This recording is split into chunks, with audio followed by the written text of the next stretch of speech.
I live in a small town in Montana, nestled in the Rockies. My house is just a few miles from a vast expanse of national forest land. It's beautiful for sure, but it can be incredibly isolating and daunting. That isolation is part of why I love it, but after what happened, it's also why I'm low-key terrified. Last Saturday, I decided to go for a late hike in the afternoon and maybe scout out a place to camp. There's a trail that I often visit. It winds up to a small clearing overlooking the valley. I brought my dog, Max, a German Shepherd who's never been spooked by anything. We set off sometime around 3 p.m., thinking we'd be back before the sunset. The hike was rather uneventful. The forest was serene, and the only sounds were of the rustling leaves and the occasional chirping of birds. Max was his usual self, darting ahead and then circling back to me, which was perfect because basically he was my perspective lookout. I loved the way the day was. It was exactly why I moved out here. When we reached the clearing, I sat on a fallen log to catch my breath and enjoy the view. Max continued sniffing around, but after a couple of minutes, he seemingly froze in place. He stared at the tree line on the opposite side of the clearing. His ears perked up, and his body tensed. "What's up, boy?" I asked, trying to see what he was looking at. That's when I noticed it. At first, it was just a shadow of something between the trees. I squinted, thinking maybe it was a deer or something of the like, but then it stepped out into the clearing. It looked like a person, but not quite. It was tall and gaunt, with limbs that seemed far too long for its body. Its skin was pale, almost grayish, and its eyes were completely black. Max started growling, a low, menacing sound I had never heard before. The figure took a step forward, and that's when I noticed it mimicked my movements from earlier, almost like it was replaying a tape of me walking. Then it spoke. "Max, what's up, boy?" The voice was mine, but it was wrong. I felt a chill run down my spine, and Max started barking furiously. The figure stopped, tilted its head, and then turned around, disappearing into the trees. I didn't stick around to see if it would come back or what it was doing. I grabbed Max by the collar and ran down the trail. It was starting to get dark, and every plan I had of camping there had now been trashed. Every sound made me jump. Max kept looking back, growling intermittently. We made it home just as the light was fading. I locked all of my doors, all of my windows, which I rarely do. I tried to calm myself down, rationalizing that it was some trick of the light or another hiker messing with me. But deep down, I knew it wasn't that. That night, I couldn't sleep. Every creak of the house made me jump, and Max was restless, pacing around the living room. I heard it around 2 a.m., just as I was about to doze off. "Max, what's up, boy?" It was faint, almost like a whisper. But again, it was my voice. It was coming from the outside near the tree line. Needless to say, I did not sleep much at all after that. When the sun finally rose, I took Max and drove into town. I needed to be around people, somewhere that didn't feel so exposed.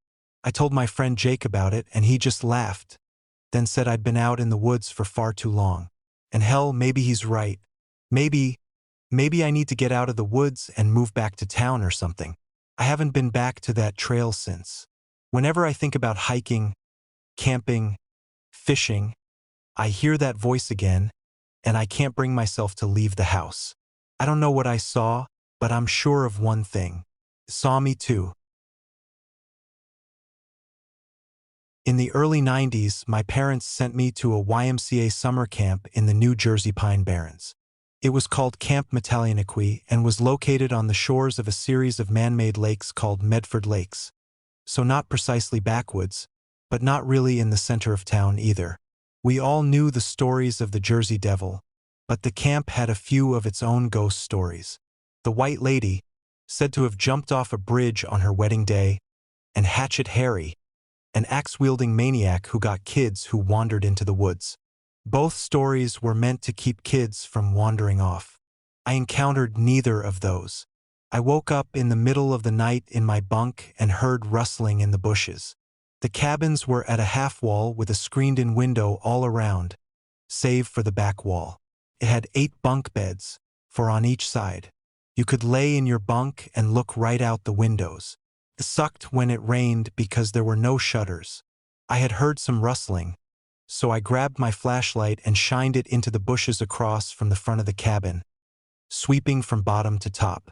There was nothing else in that direction save for woods, as our cabin group was right on the edge of the camp. I saw nothing out there, so I put my flashlight back down and settled back in. Then this light appeared.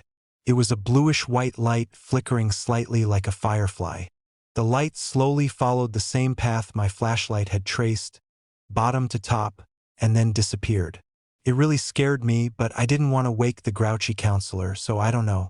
She wouldn't have really believed me anyway, since I was already seen as a troublemaker, so I just kinda squid-get into my sleeping bag and tried to get back to sleep. I never did see it again after that point. My best guess is some sort of firefly who thought my flashlight was a prospective mate, although the fireflies in that area usually had a greenish hue to them. I've shared this story over the years, but I'm still waiting for a solid response. Nobody seems to really know what happened that night. I found this show recently and decided I wanted to share it and see what anybody else would think. This happened in 2021. My husband and 3 kids love primitive camping, and Loyal Sock is the state forest that allows it. My husband and the dog left an hour before us, and he picked this site a bit off the trail. When we got there, he had camp set up, but my oldest, who was 12 then, and I had a really uneasy feeling. We pushed through and were enjoying our day together regardless though. My son and I had to walk back to the car for something about a mile away from our site. It's a straight line, there's no real way we could miss it. But as we walked, we realized nothing looked familiar, and that unsettling feeling crept back in. Soon we came to a paved road that shouldn't have even been there. I even checked the map. The uneasy feeling just got worse. I wanted to keep walking because the car had to be here somewhere, but my son began to break down into tears, begging to turn around. So we did, walking back that same line, and eventually we were back at camp. When I set off again to the car, I walked the exact same path I had before, and I somehow found the car. For the rest of the afternoon, something just felt off, and I noticed no bird sounds or wind. It was just silence. I had such a bad feeling that I couldn't settle down, so I begged everyone to go to bed before nightfall. I hardly slept that night due to the uneasy feeling and the deafening silence that was all around us. But sometime at around 3:30 in the morning, I heard what sounded like a mechanical whirring sound, maybe like a drone, but it was loud, like it was right outside our tent. As soon as I went to get up and try to check it up and wake up my husband, it just seemingly stopped, and the silence was back. But it's not like it slowly went away and stopped, like as if a drone was flying away. It just stopped the moment it heard noise. I don't know. Usually when we camp places, there's all kinds of typical forest noises, and the next day when we moved to a different site, all the insects and forest noises that you'd expect were there. I should note as well that my dog was an anxious mess that whole time we were at the first campsite. He kept pacing and looking around and whimpering. Something was up there. I don't know what it was. I couldn't even begin to give you a guess. But something strange is going on. I took the job because it was supposed to be easy. Who wouldn't want to get paid for wandering around a peaceful national forest at night? Sure, there were the usual duties like checking in on the few campers who dared to stay overnight, ensuring they followed the rules, and occasionally dealing with a bear or a curious raccoon. But overall, it seemed like a gig that would give me plenty of time to clear my head and think.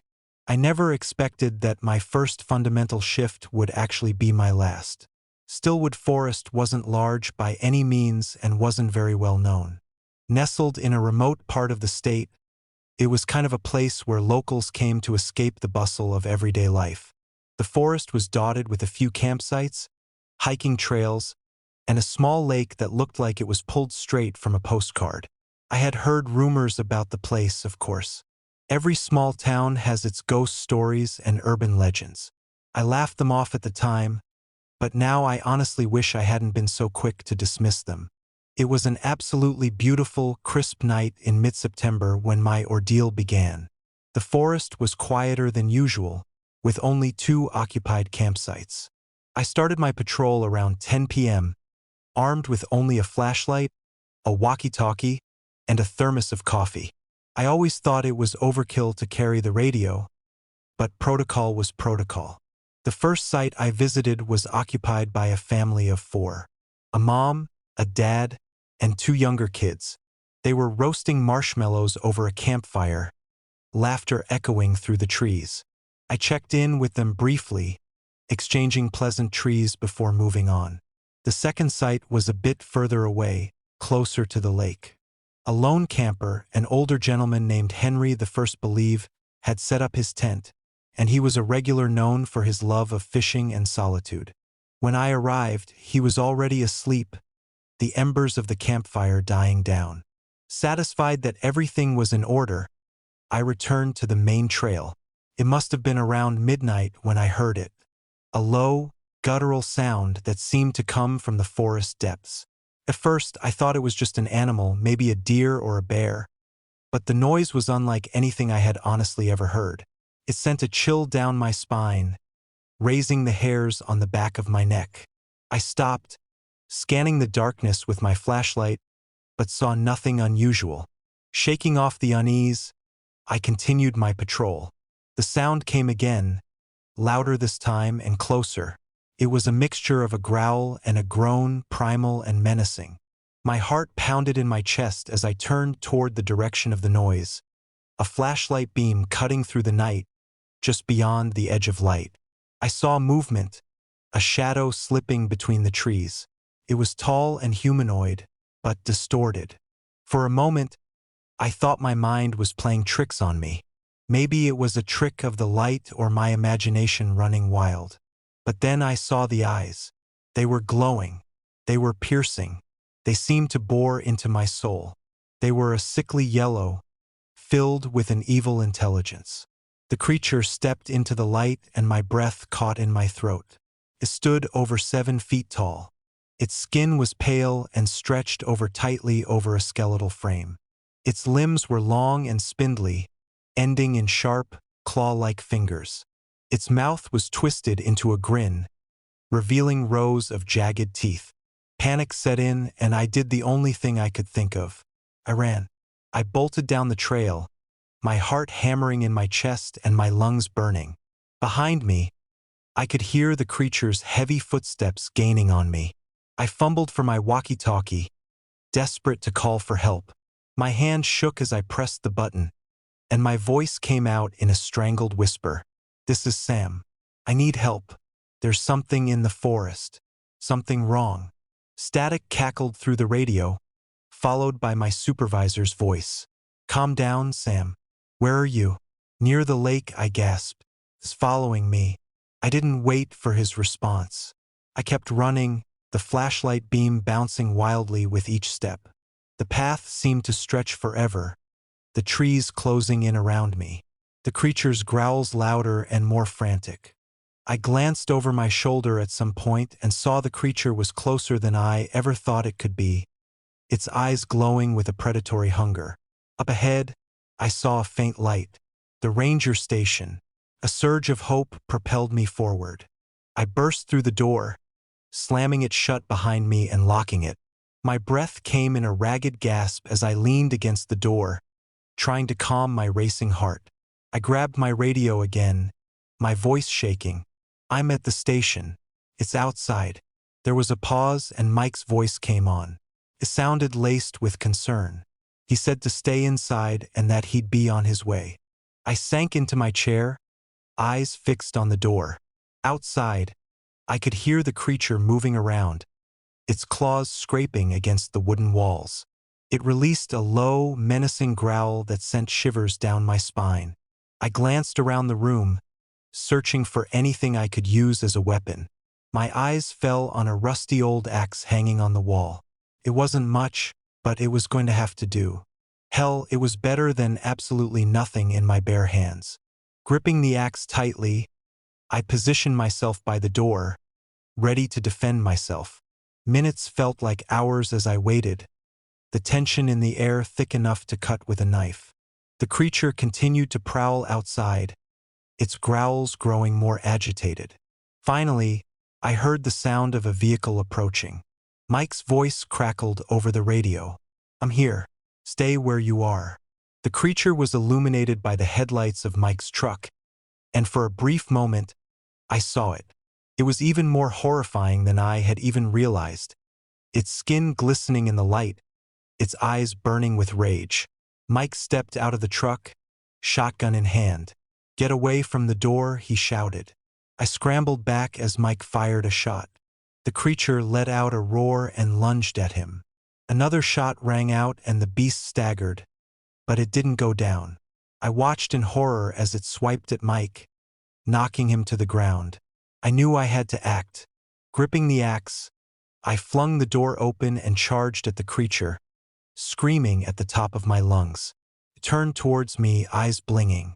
It turned towards me, eyes blazing with hatred. I swung the axe with all my might, swinging the blade into its side. The beast let out a blood-curdling scream and ran away into the sprawling forest.